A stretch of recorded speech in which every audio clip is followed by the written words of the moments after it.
What's up, everyone? Welcome back to Every Week We Follow. I am your host, James Clifton. I'm here with Gary Bennett, and we're going to be talking about the fallout of last night, England, and also then some surprise news. It's just come completely out of nowhere. João Gomez from Wolves looks like he is joining Aston Villa in a £35 million move.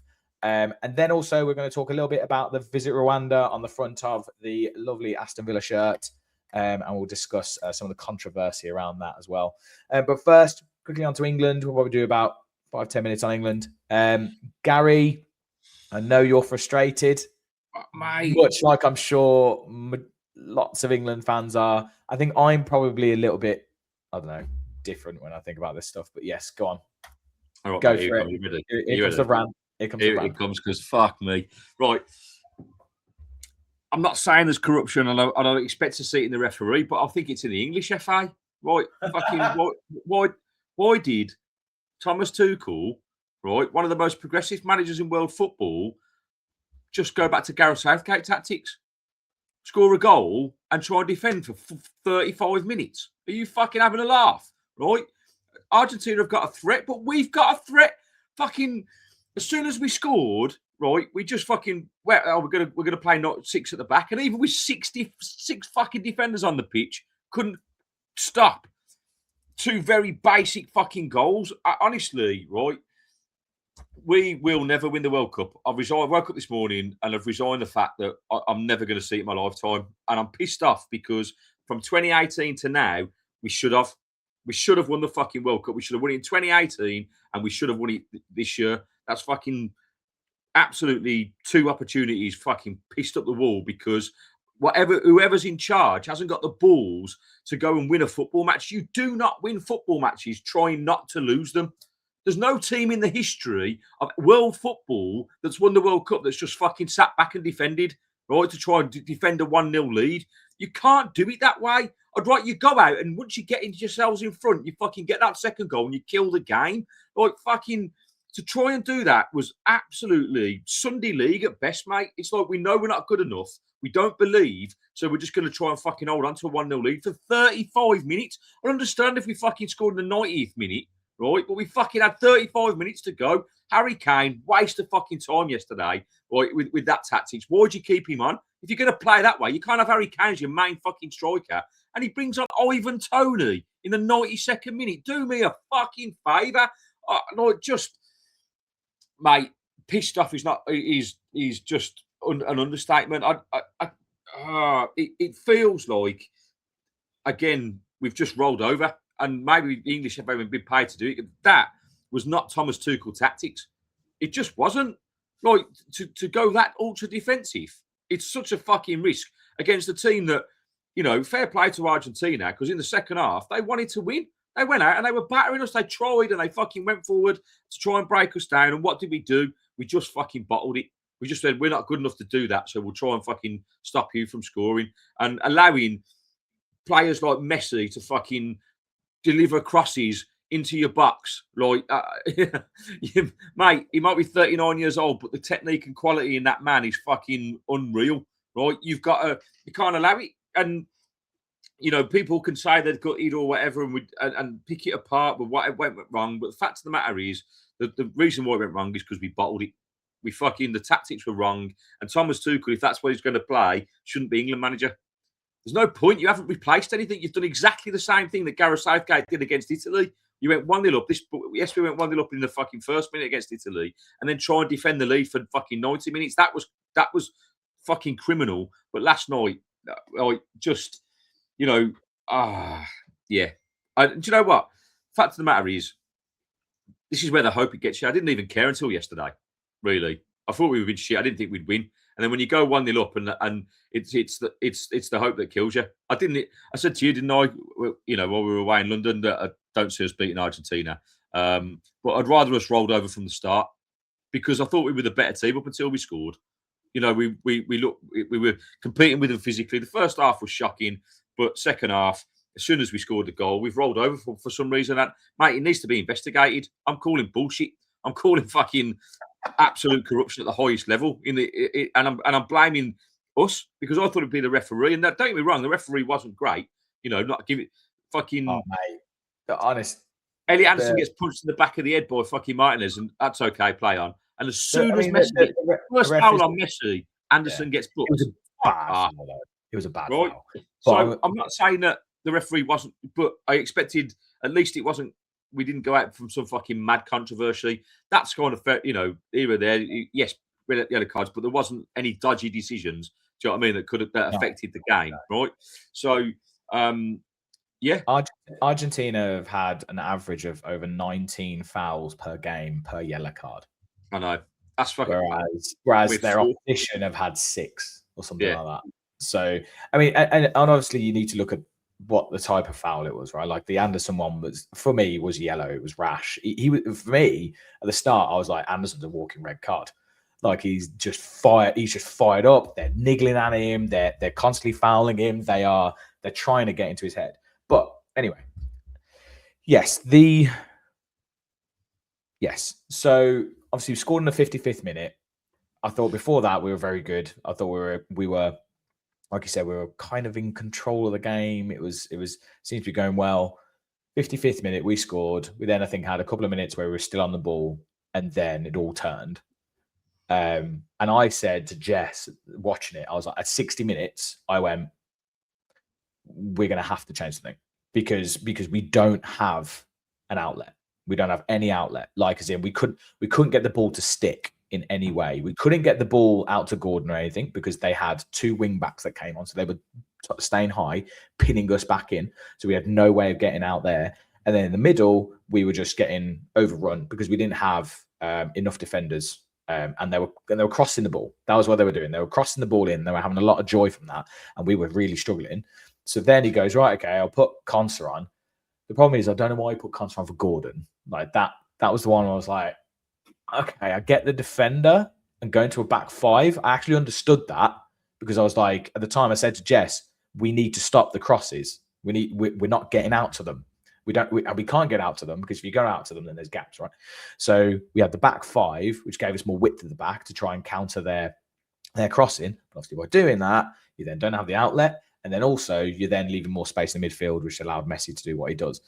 So we obviously don't have a magic sliding doors parallel universe to know what would have happened if we played the other way.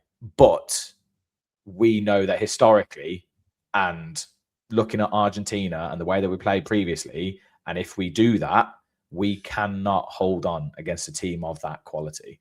Now, maybe Tuchel's like looked at it and he's gone, the best chance we have is to do that. The best chance we have because we weren't in the game. We were completely. If they were absolutely battering us, mate. If that is the case, then we'd lost before we even kicked the ball. If that's, I'm sorry, right? That team is a team of fucking Premier League superstars, right? It is. But there was players who like I was sitting there going, like Rice was struggling. He was visibly struggling because he's still ill. Apparently, he's still been in bed like the entire time because this freaking illness that he's had. So his engine isn't there. Gordon was he played quite well on that left-hand side at times, but then we just couldn't get the ball. We couldn't get the ball out. We couldn't get the ball to him. So we had nothing in that central midfield that was able to allow us to control the game from there. So the only way we could control the game was from having a back line and then trying to lump the ball up. But like we said, mate, Kane's not the man. Kane's not the man for that. No outlet. Again, mate, I'm done with international football. I was done with Gareth Southgate. I'm just done because all that's what you've just said for me is nonsense. Because you've got players on the bench like Kobe Mainoo, right, who's young and energetic, who could have come on for Rice. I don't know why, I'm sorry. The decisions to make have to be fucking scrutinised. I'm sorry, Tuchel. They were the wrong ones. Taking Gordon off when he was our best player is a fucking mistake. Going to 5 at the back, I understand what you said, but you don't go to 5 at the back and then don't fucking defend. You don't go to 5 at the back and still don't get out of crosses, mate, because it didn't change when we went to 5 at the back. They were still fucking pummeling balls in. So why? It's such schoolboy fucking like stuff, right? You go, oh, it's almost like someone else is going to do it. We've got 5 of us at the back now, so someone's going to go out and close the cross down or close the space down, and nobody did. Well, we lost concentration. You saw the their first goal, right? Like our players weren't even looking at the ball. Well, The mate, ball started being played. like, you switch off. Like I don't understand. This is not fucking Sunday League, mate. It's fucking a World Cup semi-final. Like that's not Tuchel. That right there, what we just said, that's not Tuchel, is it?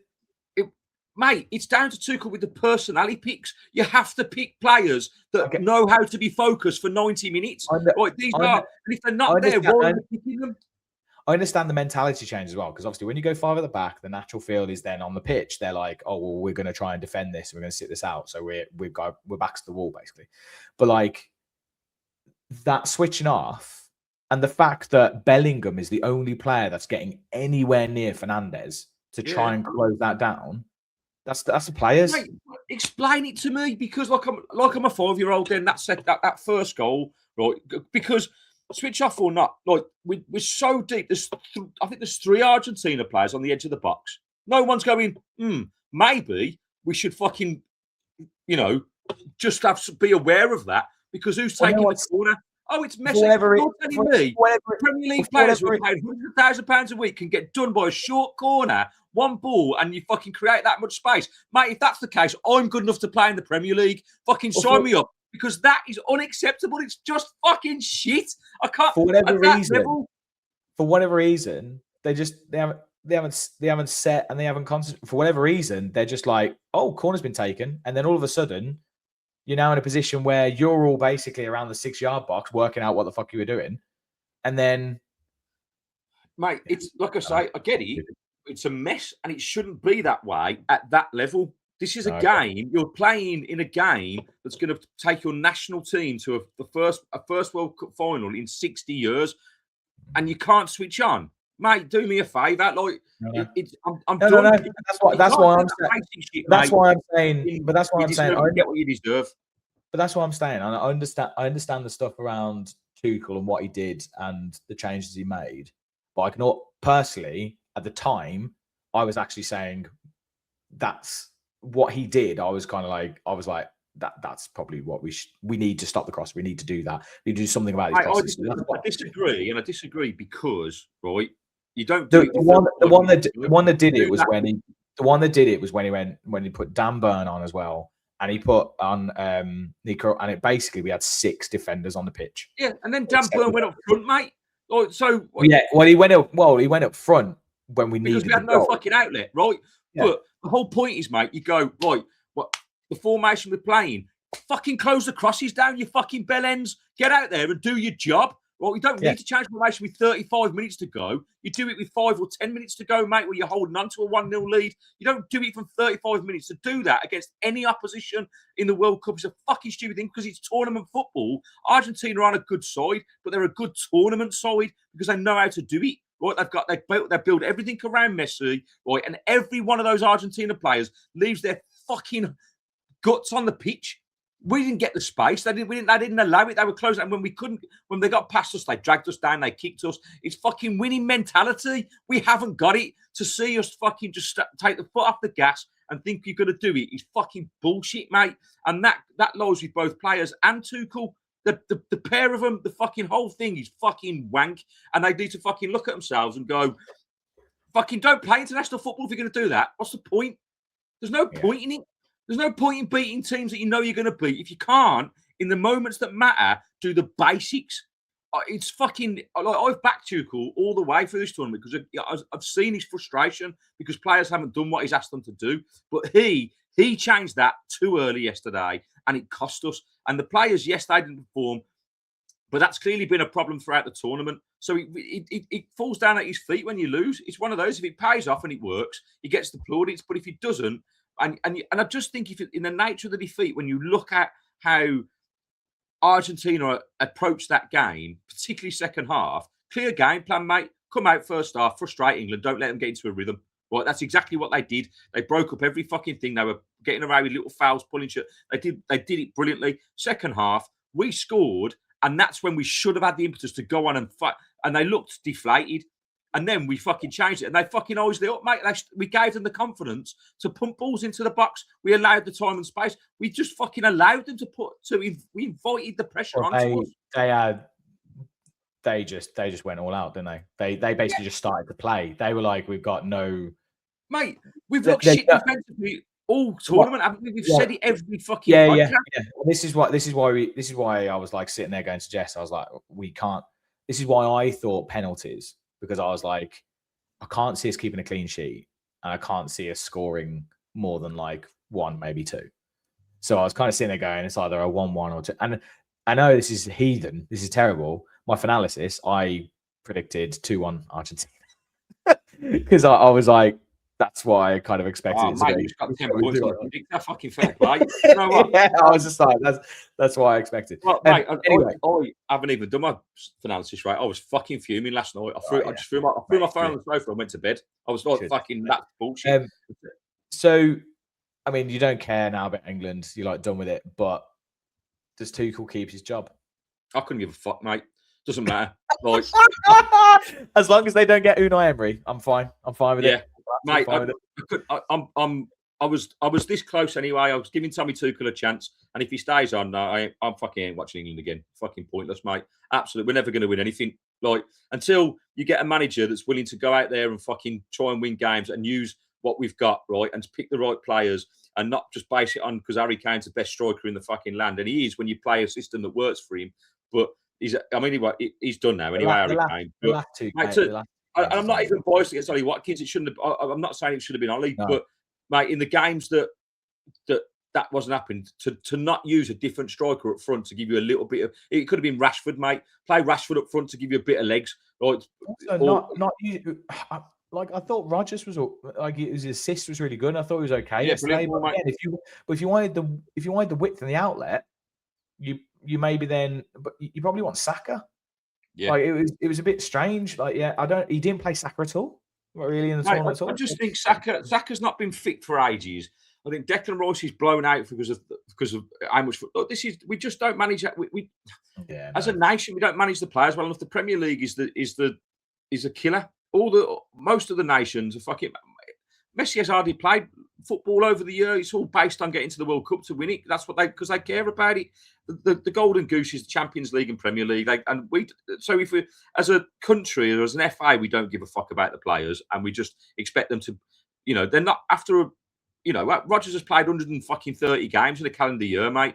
Like you ain't getting the best out of him. Harry Kane, like even with Harry Kane, he's done one in Germany, but it's not as intense, right? But he hasn't played as much, but he looks a million miles off the pace when you're playing with players that won't go past him. Do you know what I mean? Like it's just been a big problem. I think that's why he tried to use like Gordon and Madueke for the tournament, but it's just like anyway. We'll move on. Good news is fuck England. We can get talked. We don't have to talk about it. No one gives a shit about a third place playoff against France. No one cares about that. Mate, I'm not even watching it. The World Cup is over, right? I'm not even watching the final. Couldn't give a fuck who wins, right? I just Villa have got Warsaw this weekend, haven't we? I'm sure it is. Is it 21st? Oh, potentially. Or next week. Next week. Right. On to João Gomez. So this news is literally broken, I think, about half an hour ago. Just before we jumped on, we were like, oh, João Gomez is apparently coming. So obviously Atletico Madrid were apparently in for him. Apparently it was rumoured also that Liverpool and Man U were in for him as well. With the Tielemans outgoing, we have swooped 35 million. Looks like it's going to be. It's an interesting one because, like, I can't work out. I mean, this isn't a podcast where we need to work out like the finances, but I can't work out the numbers now because I thought that Manzambi deal and Tielemans was kind of like links, so I thought that was where the finances were. But now we're putting all the money from Tielemans onto this deal, so maybe there's something else in the works. Obviously, Manzambi is due to have a medical, I think, today, or it's meant to go through this weekend. Yeah. But that's also there's some weird stuff with that, which we'll talk about with the Rwanda thing as well. But yeah, what are thoughts on João Gomez? I don't know, mate. It feels like a bit like Kevin Gasson, doesn't it? Do you know what I mean? Well, at least he's played in the league, though. At least he's played in the Premier League, and we know what he's about. Like he was actually, he was very good for Wolves last season. Wolves were the shittest side in the fucking Premier League last season. They were, but Gomez was a bit of a shining light, I think. Okay, amazing. So is he going to come, mate? Look, if he signs well, just like I was, we'll back him up. But I'm not going to lie. It's not filling my heart with fucking. This is going to be the player that's going to bring home the Champions League for us, mate. But I'm judging that on his Wolves career and not anything else. But I love Unai Emery, and if anyone can turn any player into something that they're not, it's Unai Emery. So let's see what he brings. But it's come out of left field, really. Why? What's he going to bring to our team? Is this like what's his natural position? I still think it's a 6. Don't. He's not Tielemans. No. So unless go on. So just on Tielemans, because we just compared him, right? Have you seen his Instagram story where he's posted a thank you to Villa fans, right? Honestly, sorry, Yuri, you're 2 days too late, mate. You can shove that fucking apology so far up your ass, right? You don't fucking go on to Man United. That should have come out before he released his fucking Man United. Fucking, it only took me 2 seconds to decide. Fuck off, mate. Thanks for what you did. I'll never forget it, mate. This was a fucking lifetime memory that I'll never forget. Your volley was superb. I loved you at the Villa, and I was crying, almost crying my eyes out at the fact that you left. But the fact that you said that on your fucking, announcement from Man United shows you don't give a fuck. You've gone for the money. Fair play to you. I understand. Just be honest. Don't put an apology 3 days later after you've been bigging up Man United that you've always wanted to play for them and all that sort of stuff. If that had come like prior, right, I'd have been fair play, mate, class. But nah, you can't do that after saying it took me 2 seconds to decide. Like, don't up the Villa. You're not welcome, mate. You're getting booed the next time you fucking come. No, you're not really. I'll always have the memories. I think Gary's a bit pissed off right now. It's just England. So, I don't know what's going on. I'm vexed. I need to chill out, mate. Like life's like that. It's okay. We still got Champions League next season, mate. You're okay. You've got a season ticket. We still got Champions League. It's fine. We'll see how Joao Gomez settles in. The good thing is that he's coming early. It's not like we're sitting there in the hole in the team and we're then going to pre-season and then we're like, God, what we're going to do about we haven't got anyone in that hole where Tielemans was. They say it's a replacement for Tielemans, but obviously Onana's injury as well, and Kamara's not always the player that can stay fit forever. So we need backup in that area of the pitch, and obviously we do have Lindelof, we do have McGinn who can potentially play there as well and stuff. So we shall see. But Manzambi's supposed to be coming in this week. Interestingly, though, obviously there's the Visit Rwanda sponsorship, which we'll talk about in a sec. But part of that, there was some rumours doing the rounds yesterday, obviously instigated by some kind of Arsenal account somewhere, I'm sure, that deal was getting a little bit scuppered and potentially a little bit questioned because of the Visit Rwanda sponsorship. So let's go on. Yeah, no, I hope. I think that's bullshit, mate. But yeah, you know what the internet's like. It likes to come up with its kind of stuff. Mate, I've just got to say with the Rwanda thing, I'm massively disappointed in the Villa. I am. I have to say, look, I don't want to get. Football shouldn't be political, but there is shit going on that probably we don't understand to the thing. But from what I can gather, if we're looking at why Arsenal have dropped them, there is still shit going on between them and Congo and stuff, and we're talking about rape, murder, and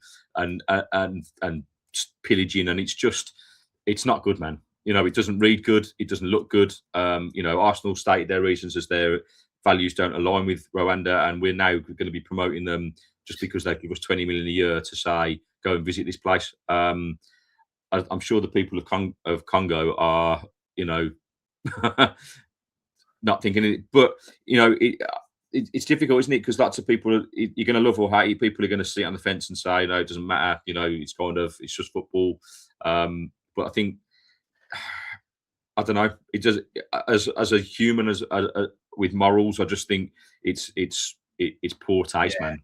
There's been I think it's split the fan base a little bit. I've seen some stuff where people are like, it's very really controversial. Don't agree with it. Blah blah blah. And then some people going, we need the money. I don't really care where it comes from. Blah blah blah. Yeah.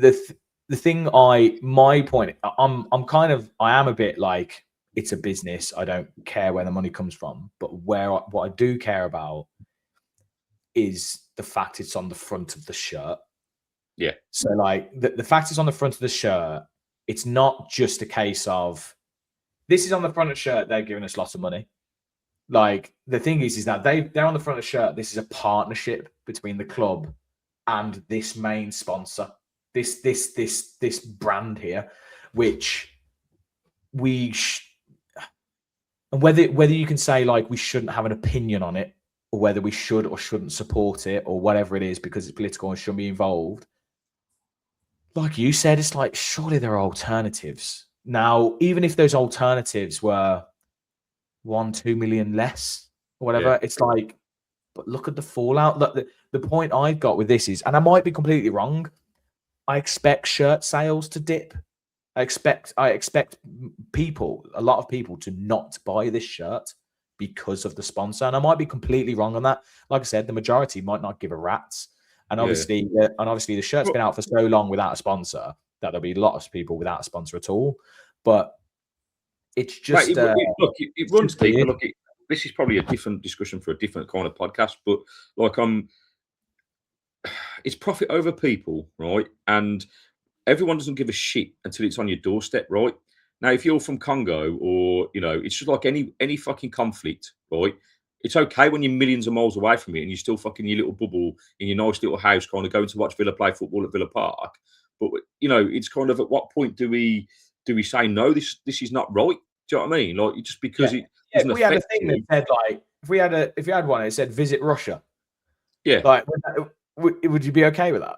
Yeah, just because they're paying 40 million. Oh, Putin's taking over. It's all good. Like, you've got to have. Where did it? Like, look, this is just my own personal view, and people can disagree with it all they want. It doesn't feel right with me. I'm glad I got the shirt before the sponsors on it. I won't be getting it. But the problem is that I really like the look of the away kit, but I'm really questioning, do I buy it with that fucking sponsor on?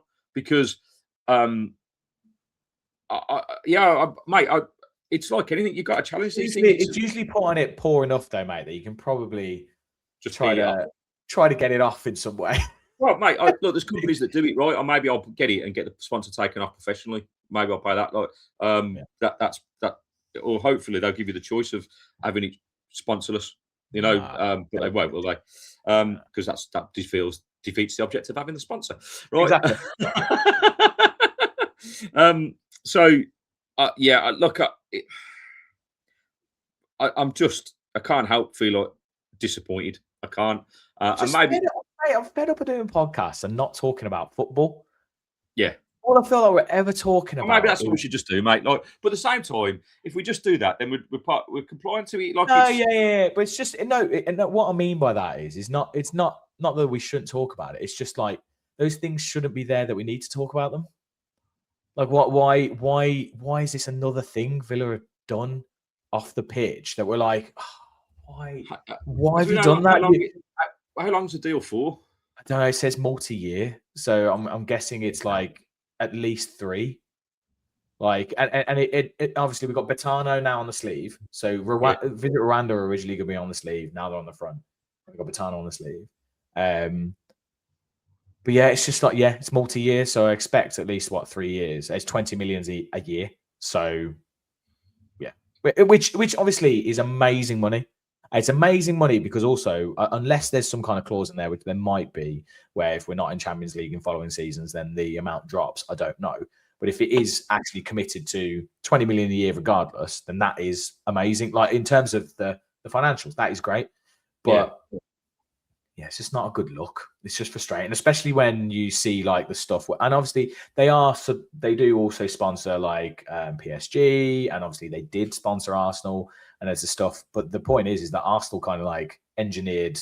Well, it seems like some people say they engineered a move to like get rid of it, but actually their deal was coming to an end anyway, so it kind of completely fell. So I don't know. I don't know. Ultimately, it won't affect things on the pitch. I just think from a club perspective and from a local boy who supports his club, I just think I think we should do better. I think the world has to do better. I think you won't see Brentford or something like that. It's right. That wouldn't be their sponsor. No, I think you kind of, if your outlook is fuck it, it's all about the money and we need it to go to the next level, then I don't know, mate. I think it comes at a cost, and winning at all costs is, I don't know, it's not where I want to be. It's not who I am. I'd rather do it right, and that's what we've done so far. You know, as in the last under Unai Emery, we've tried to do it the right way, and this feels a little bit wrong, but it is what it is. Look, hopefully it won't be forever. I won't be visiting Rwanda just out of any for anyone fucking out there. And I just we've got to look. People and that like absolutely fucking annihilated me when I said we should go back to Acorns or Villa Foundation, because as much as it is good money, mate, right, I still don't think it's a significant enough amount of money to really make a massive dent in PSR, SCR fucking issues. I think, you know, it's. I don't. I think 20 million. There's no outgo. It's a pure profit. I get. No, I understand. There aren't many. I was going to say there aren't many player sales that would raise that. But so I think it's. I understand why it happens, and I know that, but I just mate, it's just the further you go up, and you get you go up the brackets, like you go into billionaire status. So basically, you get into evil world, and they don't give a fuck. It just shows again, nobody gives a fuck about the people below it. It's just kind of, this is a good deal for us, so it pushes us forward, so we'll do that. Fuck everybody else below us, and that's what it is. And that's the way of the world. It is the way of the world. No one gives a shit about anybody else. Like, we pretend that we do. Like, the charities fucking run all the thing. They're all fucking probably corrupt as fuck. Fucking CEOs on 6-figure salaries while they're still fucking starving kids in the street. Like billionaires who fucking donate £26 million to shit, which is like us donating 50p. Do you know what I mean? It's like it's just taking the piss, mate. People, it's greed. It's fucking wealth. It's fucking we will never be part of the 1% club, and they don't give a fuck. This is all a distraction, which we love because it's just a football bubble, and that's what it is. That's what it's done. So we can have an opinion on it. They ain't going to give a fuck. It ain't changing. It's on the shirt. So it doesn't matter about my opinion. So agree with it or disagree with it. Say what you want. Hotel Rwanda. Visit Rwanda is there to stay. Hotel Rwanda? Yeah. There you go. New franchise going out. Oh, that will be the fucking new name for Villa Park. If you want to go somewhere, no, I'm not going to say anything. Right. Anyway, I think that's about it, mate. I think that was mate. That was quite an angry podcast. I remember I saw a comment yesterday on our pod that we did in the hotel room, and someone was. I think the comment was just like, "Worst pod ever." Depressing. Yeah. It was like just depressing. I was like, I mean, worst pod ever seems a bit harsh, but I would say certainly the truth hurts, mate. That's the truth. I said this to Sarah today. Look, she went, fucking get some, like, cheer up. I was like, look, okay, it's the morning after a shit performance from England, right? I'm pissed off about the fucking, like, this is just what it is. Look, at the end of the day, we can now start. It's over, and we can now start focusing on Villa. And now I've got that off my chest, right? We can start being a bit more positive about the season ahead, right? If Joe Gomez is coming, you know, whether, you know, a signing or not, let's see if what he does when he puts on a Villa shirt. We'll judge him on that, right? But we'll get behind him. We've got Champions League football. We've got a Super Cup to look forward to on the 12th of August. Yeah. You know, let's see if we can do a little bit more business between now and then, because I'm sure that England are out. Any speculation about Rodgers will start to increase, and we'll see what happens with that. Emmys will be after Sunday, but you know, if once we know those two are coming back, then we can start to maybe get excited about the season ahead, right? And it's going to be good. I'm looking forward to it. You know, yeah. I wonder if let us know in the comments, but just a completely off field, like the window for reallocating your season ticket was yesterday, closed at 5 p.m. Did anyone move? Were you able to do it successfully? Because I had the most pointless email saying it closes at 5 p.m. on this date, right? Yesterday or the day before. But you can't go to the whole end. And so my options are the Doug Ellis stand. Do I want to move from one side of the ground to the opposite side of the ground? And I thought, how many people do that? Like, you know, but yeah. Anyway, there you go. Let us know in the comments if you managed to reallocate. Or have you Obviously, stayed let with us your know own in the stuff? comments all your opinions on all that we just talked about, and do hit the like. If you are new here and you've made it to 35 minutes, you should be subscribing because Yes. that's mental. Anyway, I'm going to call them final thoughts, guys. You just need to sing. Yeah. Every week we follow the boys in claret and blue. Peace. See ya.